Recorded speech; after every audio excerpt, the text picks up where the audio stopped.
Well, thank you, Bob.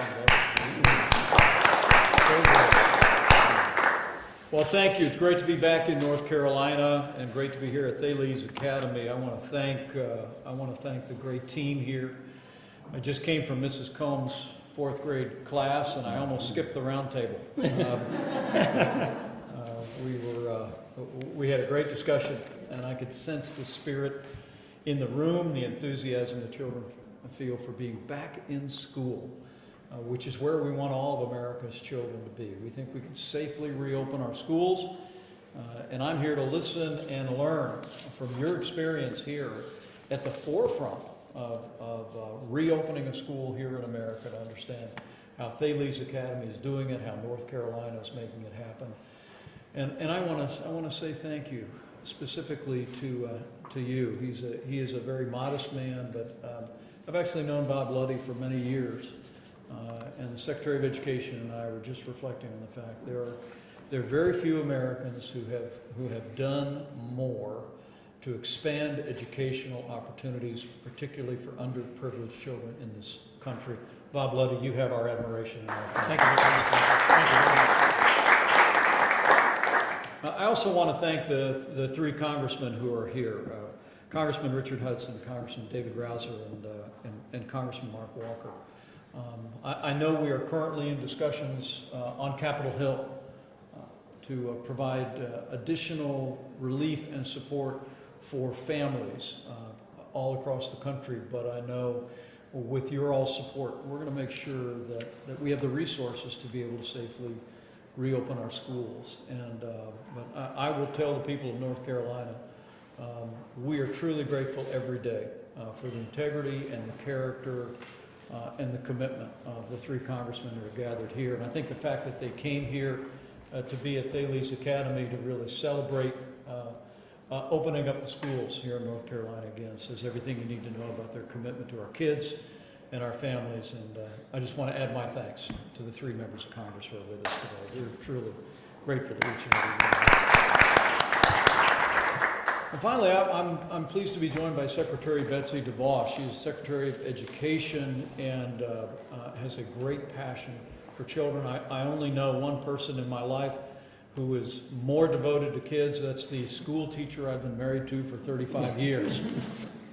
But Secretary DeVos and I have literally been traveling the country, and in these challenging times in which we have passed over the last 5 months, all along the way, the Department of Education under Secretary DeVos's leadership has created the flexibility for distance learning, has been there to advocate relief for students from payments on interest on student loans. In one way after another, the Department of Education under her leadership has made it possible for us to reach this day where we're able to walk together back into a classroom in America with children at their desks. And I want to thank you, Secretary DeVos, for your great leadership.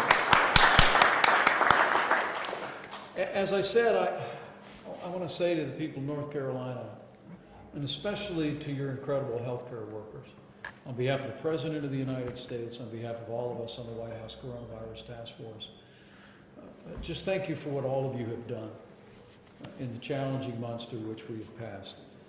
The healthcare workers in this state have done an extraordinary job coming alongside families, and our hearts are with the families in North Carolina who've lost loved ones, but I know that because of the professionalism and the care and the tireless efforts of doctors and nurses and healthcare workers across this state, that we've saved lives. I also just want to commend the people of North Carolina for the steps that you took. We asked the people of this state and this country to do hard things. 45 days, we asked Americans to take steps. And we slowed the spread, and we flattened the curve. But as we've seen in recent weeks, we still have a ways to go. And while I'm pleased to report there are encouraging trends across the Sun Belt, I just want to urge everyone in North Carolina to continue to be vigilant and know that we at the federal level will continue to work with your members of Congress, with your healthcare community, the state and local leaders to make sure that North Carolina has the resources and support you need, whether that's testing, whether that's PPE equipment, or whether that's therapeutics to the hospitals in this state. I would remind everyone that we all do have a role to play and encourage people to heed and respect state and local guidance. But all of us should just practice good hygiene, wash your hands, wear a mask wherever it's indicated by state and local authorities, or wherever social distancing is not possible. I truly do believe that as we all do our part, as we put the health of others first, that we're going to continue to do what North Carolina has been doing since those 45 days to slow the spread came to an end. You're opening up this state again. People have been going back to work again. But we're here today because to open up America, we've got to open up America's schools. And Thales Academy is literally in the forefront with your outstanding leadership here, your administrators and your classroom teachers in doing just that.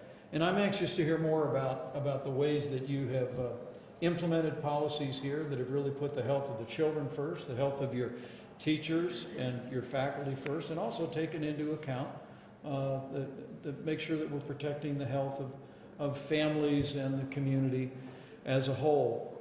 But the people of this state deserve to know that it's not just the President and our White House Coronavirus Task Force that believes we should be back in school, but literally the CDC just last week issued additional recommendations for operating schools. But before all of that, the CDC took a position that children should be back in the classroom, that it is best for the children's academic well-being, but also there are so many other aspects of a child's health and well-being that are dealt with at our schools that we really do believe it's in the best interest of our children to be back in the classroom. And heeding to the guidance issued from CDC and state and local authorities, we believe we can safely reopen our schools. We don't want our kids to fall behind academically or to miss other key services. And let's be very clear, the one thing that we know, studying the data from around America and around the world, is the risk the coronavirus poses to healthy children is very low. And we believe that with the right measures in place, we can safely operate our schools, just as you're doing here at this great private school in North Carolina. But my pledge to everyone here is that we're going to continue to provide the guidance for you to safely operate the school, but we're also going to make sure that the resources are there. But the costs of missing education are well known. Even the National Education Association recently stated that online learning is no substitute for in-person learning. And in Mrs. Combs' class, I just heard from the kids that they felt exactly the same way. They said that they missed their friends when they were doing Zoom learning here during the difficult months through which we've passed. And every one of the children we heard from talked about the importance of being with their friends. And my school teacher wife reminds me that learning social skills, being around other children, is a key element in education. And that shouldn't be lost on any of us. So we don't want our kids to fall behind academically. The McKinsey report was recently issued that said the average student could fall 7 months behind academically if we miss another season of education in this country. That's falling behind in reading. That's falling behind in mathematics. And as we were traveling recently to students. But the President and I are also very aware of the fact that there are also real costs beyond academics for our kids. Most Americans know that whether it's learning disabilities or special needs, those services are delivered at our schools. The counseling that's made available, really special education structures for children in unique circumstances. And beyond that, we also recognize millions of American children receive supplemental nutritional support at their school. And while we've worked to continue to make that available through this pandemic in communities around the country, the reality is there's just real costs.